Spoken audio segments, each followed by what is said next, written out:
complexities of monarchy aside, it's hard not to be thinking about King Charles III as a human being, as a real person with real feelings. It fascinates me how the monarchy is designed. After the death of a ruling sovereign, a whole series of actions are set into motion, most of which are part of a centuries-long death protocol. With immediacy, titles change from duke and duchess to prince and princess, and one person, someone who has known their entire life that this will happen, becomes king or queen. These changes are instantaneous and predictable. But what strikes me as most profound is how it all takes place while children and grandchildren grieve. King Charles is a son who has just lost his mother. He begins his reign with a broken heart. I think we can all understand and relate to starting something new with a broken heart. We can understand because we greet this new year, many of us as individuals, and certainly the congregation as a whole, brokenhearted, disillusioned, and sad. When the first day of the Hebrew month of Tishri rolls around, Rosh Hashanah arrives. As soon as that sun settled into the horizon, our own centuries-long protocol connected to the new year began. This moment has been scheduled since our calendar was created. The date has likely been on our own radar for months. We expected it, and many of us have been trying to prepare.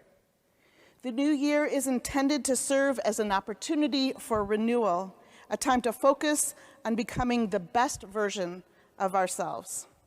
But this year, as the clock strikes the first of Tishri, we are aware that things are different. The prayer and spiritual leaders on the Bima tonight, as splendid and as accomplished and devoted as they are different from the ones you've grown accustomed to. Some of your friends and acquaintances, people you've grown accustomed to greeting here on Rosh Hashanah, are not here.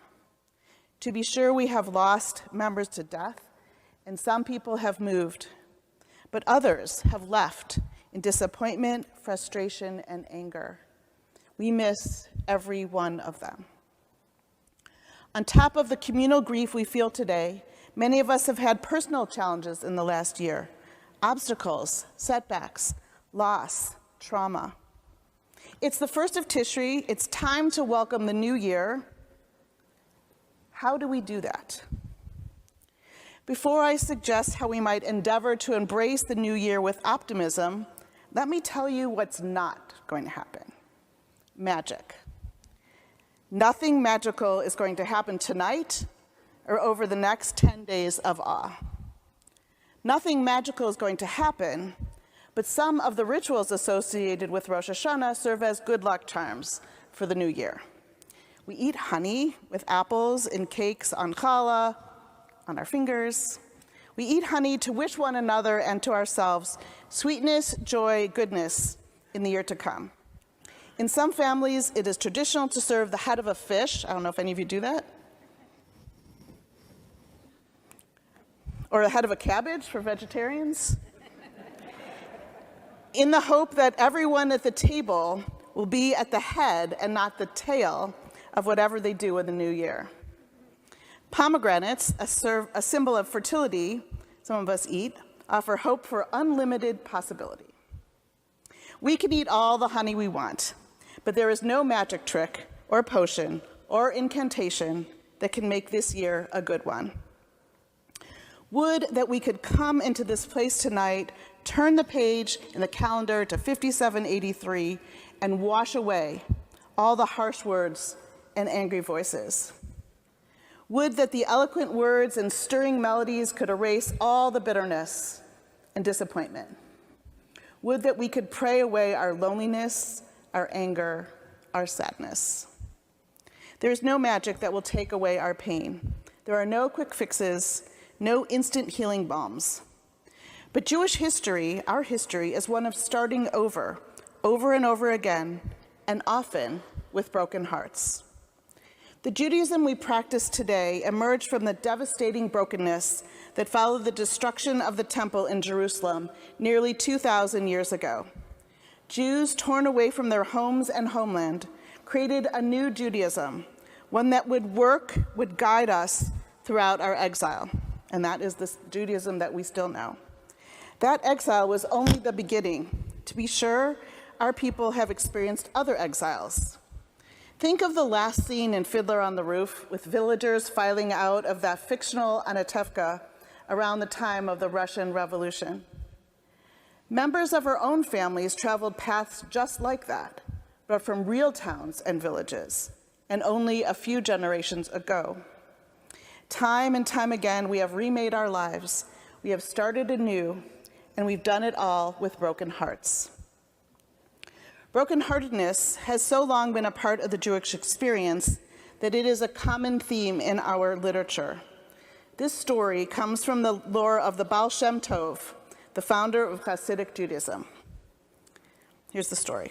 Every year before the Days of Awe, the Baal Shem Tov held a competition to see who would blow the shofar for him on Rosh Hashanah. Now, if you wanted to blow the shofar for the Baal Shem Tov, not only did you have to blow the shofar like a virtuoso, but you also had to learn an elaborate system of kavanot, secret prayers or intentions that were said just before you blew the shofar. Those intentions were supposed to direct the shofar blasts and to see if they had the proper effect on the supernal realms. All the prospective shofar, remember, this is the beginning of Hasidism. All the prospective shofar blowers practiced these kavanot for months. They were difficult and complex. There was one person who wanted to blow the shofar for the Baal Shem Tov so badly that he had been practicing these kavanot for decades. But when his time came to audition before the Baal Shem Tov, he realized that nothing he had done had prepared him adequately for the experience of standing before this great and holy man. He choked. His mind froze completely. He couldn't remember a single one of the kavanot he had practiced for all those years. He couldn't even remember what he was supposed to be doing at all. He just stood before the Baal Shem Tov in utter silence. And then, when he realized how egregiously, how utterly he had failed this great test, his heart just broke in two, and he began to weep, sobbing loudly, his shoulders heaving as he wept. "All right, you're hired," said the Baal Shem Tov. "But I don't understand," the man said. "I failed the test completely. I couldn't even remember one kavanah." So the Baal Shem Tov explained with the following parable. In the palace of the king, there are many secret chambers, and there are secret keys for each chamber. But one key unlocks them all, and that key, for some reason, is called the axe. The king is the Lord of the universe, the Baal Shem Tov explained. The palace is the house of God.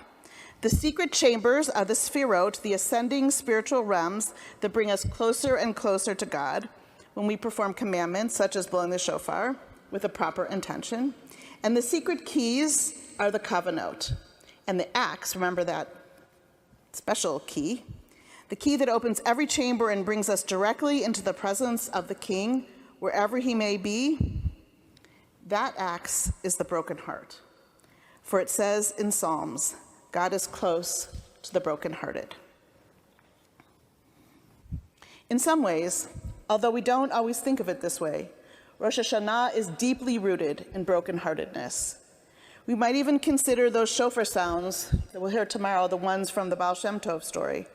We might even consider that those sounds are purposely designed to crack open our hearts. So let me explain. Our rabbinic sages living in exile, which meant they were living in fear pretty much all the time, amidst oppression and hatred. Those sages designed the progression and combination of shofar sounds we know today. They taught that these sounds are a metaphor for the journey through life. We are born with an innocence, a simple wholeness, and we are completely protected. This is the tekiah, the first single call we hear from the shofar. But we don't stay innocent and protected. Life puts us through losses and pain, sadness and grief. We experience the growing pains of failure, disappointment, and betrayal. This is shavarim, 3 blasts, the length of 1 tekiah, but broken into 3. Some compare it to the sound of sobbing. And then sometimes things go beyond broken. Sometimes things shatter. There are untimely and tragic deaths, life-changing accidents, cruel diseases. The world as we know it falls apart, or it almost does. It seems we are always today on the brink of a worldwide war, and for sure it is a time of climate disaster. When we are just emerging from a deadly and paralyzing pandemic, there is a lot of pain in this world. This is Trua, 9 wailing, desperate blasts. And then the shofar medley concludes always with a tekiah gedolah, 1 long blast. As Rabbi Brian Field teaches, the genius of the ancient rabbis was in bringing all the different sounds of the shofar together. The sounds of the shofar are the tekiah and the shavarim, the 3, and the trua, the 9. The sound of the shofar is the medley, from one to the other and back again, from wholeness to brokenness to shattering, to wholeness, to brokenness, to shattering, to wholeness, over and over and over. There was tremendous change during the 70 years that Elizabeth was Queen of England. Moments of pain and moments of joy. Years of war, decades of peace. Throughout those years, there were subtle and dramatic changes in both the United Kingdom and in Elizabeth's family life. People wonder now what will define Charles III's reign. Much of the UK is brokenhearted. Charles definitely is. It is helpful to remember that every life contains both pain and joy, for every person, for each one of us. As I tell mourners when we tear ribbons, kriya ribbons, before a funeral, the torn ribbon cannot be sewn back together. Our hearts heal, but we are never quite the same. As with the shofar sounds, our lives cycle. We move from stage to stage and then sometimes, often, back again. Alvin Fine in Life is a Journey wrote, "Life is a journey from weakness to strength, or from strength to weakness, and often back again. From health to sickness, and we pray to health again.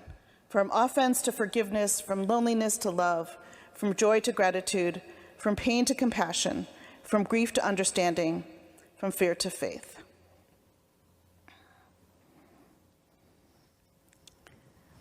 We won't stay broken. As we move from one year to the next, can we agree to make something new here at Road of Shalom congregation? It will not be the same as it was. Not like it was 50 years ago or 10, or even as it was last year. That is not possible. But can we agree to remember that being Jewish means emerging time and time again from challenge and hardship into something new and vibrant, something strong and beautiful? In this new year, may we, with God's blessing, move from pain to compassion, from grief to understanding. May we dream big and work hard to make those dreams come true. I think we can do it. We're not broken forever. Shana Tova.